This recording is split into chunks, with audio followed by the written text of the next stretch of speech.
بھائیوں اور دوستوں، بات قربانی کی چل رہی ہے، تو قربانی کے حوالے سے سب سے پہلی بات یہ ذہن میں ہونی چاہیے کہ نیتوں کو ہم درست کر لیں۔ انما الاعمال بالنیات، اعمال کا دار و مدار نیتوں پر ہے، پورا انحصار نیتوں پر ہے۔ اور حدیث پاک میں آتا ہے کہ اللہ رب العزت کسی کی صورت کو اور کسی کے اموال کو نہیں دیکھتا، بلکہ اللہ رب العزت ان کے دلوں کو دیکھتا ہے اور ان کے اعمال کو دیکھتا ہے۔ اس لیے چونکہ قربانی بھی ایک عمل ہے، تو حسن نیت کے ساتھ اور اچھی نیت کے ساتھ ہمیں کرنا چاہیے، تاکہ ہماری قربانی ہمارے لیے فائدہ مند ثابت ہو سکے اور اللہ رب العزت کی خوشنودی بھی ہم حاصل کر سکیں۔ اس سلسلے میں صحیح طور پر آپ کو دو چار باتوں پر اشارہ کروں کہ ایسا نہیں ہونا چاہیے۔ دیکھیں، نیتوں میں فطور ہرگز نہیں ہونا چاہیے۔ آپ دیکھیں اپنے معاشرے میں جب نکاح دوڑائیں گے تو آپ بعض لوگوں کو پائیں گے کہ قربانی اس لیے کرتے ہیں کہ ایک رسم سی بن گئی ہے، کیونکہ لوگ کرتے ہیں تو ہم بھی کر لیتے ہیں۔ تو یہ رسمن نہیں ہونی چاہیے، بلکہ یہ شریعت کا حکم ہے، رضائے الہی کی خاطر ہونا چاہیے۔ رسمن نہیں ہونا چاہیے کہ لوگ کرتے ہیں تو ہم بھی کرتے ہیں، ایسا نہیں ہونا چاہیے۔ بعض لوگ کہتے ہیں کہ قربانی نہیں کریں گے تو بچے گوشت کیسے کھائیں گے، تو اب دوسرے لوگوں کا انتظار کرنا پڑے گا، پھر وہ دیں گے تب پکے گا تب کھائیں گے۔ تو بچوں کو کون انتظار کروائے، چلو ہم خود ہی قربانی کر لیتے ہیں۔ تو یہ قربانی نہیں ہے، گوشت خوری تو ہو سکتی مگر قربانی اس کا نام نہیں دے سکتے۔ تو ایسے اس نیت کے ساتھ بھی قربانی نہیں کرنی چاہیے۔ اسی طرح سے آپ دیکھیں بعض لوگ بڑے امیر ہوتے ہیں، دولت مند ہوتے ہیں، لیکن قربانی وہ اس لیے کرتے ہیں کہ اگر نہیں کریں گے تو لوگ کہیں گے دیکھو اتنا مالدار ہے پھر بھی قربانی نہیں کیا، تو لوگوں کے طعنہ سے بچنے کے لیے قربانی کرتے ہیں۔ ایسا بھی نہیں ہونا چاہیے۔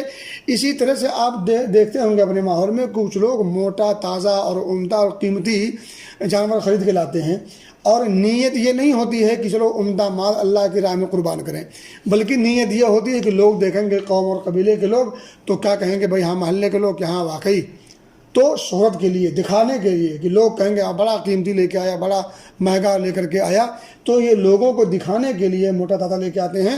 تو ایسا بھی نہیں ہونا چاہیے۔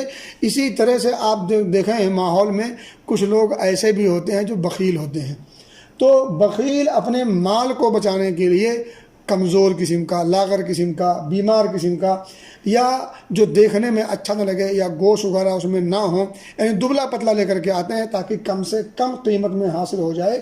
تو ایسے لوگوں کو بھی بچنا چاہیے۔ اللہ کی راہ میں جب قربان کرنا ہے تو عمدہ اور اچھے اپنی وسعت کے حساب سے انسان کو اچھے سے اچھا اور قیمتی سے قیمتی اور خوبصورت سا جانور لانا چاہیے۔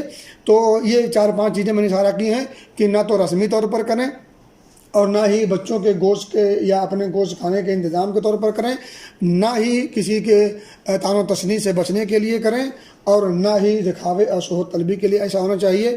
اور ایسا بھی نہ ہو کہ اپنے مال کو بچانے کے لیے کمزور اور لاغر اور خراب کسی کو جانور لے کر کے آئیں قربان کریں، ایسا نہیں ہونا چاہیے۔ بلکہ اللہ رب العزت کے احسان مندی اور شکر کی بجاوری کرتے ہوئے شوق اور محبت سے اللہ کی رضا کی خاطر یہ کام کرنا چاہیے، اور لولی لنگڑی نیت کے ساتھ ایسا کچھ نہیں کرنا چاہیے، جس کی طرف میں نے صحیح طور پر آپ کے سامنے اشارہ کیا ہے۔ اللہ ہمیں اپنی نیتوں میں اخلاص کی توفیق دے، حسن نیت کے ساتھ کام کرنے کی توفیق دے، اور اپنی نیتوں کو لولی لنگڑی کرنے سے بچائے۔ لولی لنگڑی نیت سے کیا ہوا کام وہ انسان کے لیے وبال جان تو بن سکتا ہے، فائدہ مند نہیں بن سکتا۔